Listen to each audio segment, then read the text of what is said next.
సమ్మక్కకు సంబంధించిన గద్దె ఒకటి ఉన్నది. ఇగో ఇదేమో పడిగిద్దె రాజుది. ఇది పడిగిద్దె రాజు గద్దె. అవతలకి ఇంకొక చిన్న గద్దె గిట్లు ఉన్నది. అగో అది సారక్క గద్దె, సారలమ్మ అని ఉంది. మొత్తం 3 గద్దెలు ఉన్నాయి ఇక్కడ.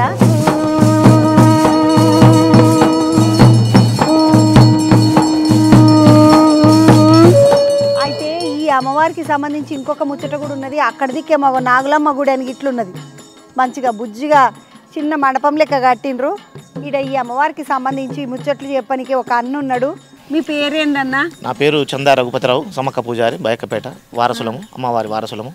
అన్న చంద రఘుపతిరావు అంటే మరి సమ్మక్క పూజారులు అంటే ఆడ సిద్ధపోయిన వంశం వాళ్ళు అరుణ్ కుమార్ స్వామి తోటి వాళ్ళ నాయనతోటి ఇట్లా మాట్లాడి ఉంటే జగ్గారావు సారా ఆయన పేరు?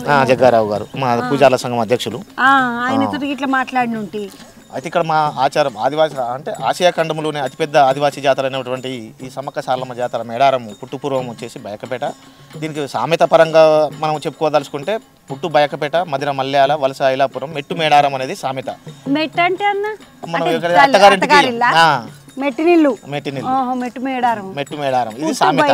పుట్టు బయకపేట, మదిర మల్యాల, వలస ఐలాపురం, మెట్టు మేడారం అనేది మదిర మల్యాపురం అంటే మల్యాల కన్నా మనకు ఫారెస్ట్ లో ఉంటుంది. ఇక్కడ మేడారం నుంచి అంటే ఆడేం చేస్తారన్న మదిర మల్యాల అంటే ఇప్పుడు ఈ అమ్మవారు పుట్టిన క్రమం నుంచి ఇక్కడ ఉన్న పెరుగుతున్నటువంటి క్రమం జాతర మళ్ళీ ఎక్కడి నుంచి అయితే మధ్యప్రదేశ్ ఉన్నటువంటి సొంత ప్రదేశానికి వెళ్ళే క్రమం లోపల నడుచుకుంటూ అప్పుడు ఈ మనకు రవాణా మార్గాలు లేకపోవడంతో నడుచుకుంటూ వెళ్ళే క్రమం లోపల అమ్మవారు ఎక్కడైతే చేద తీరడానికి ఆగినటువంటి ప్రదేశం ఏదైతే ఉందో అక్కడ ఒక జాతరగా వెలవడం జరిగింది. అది మదిర.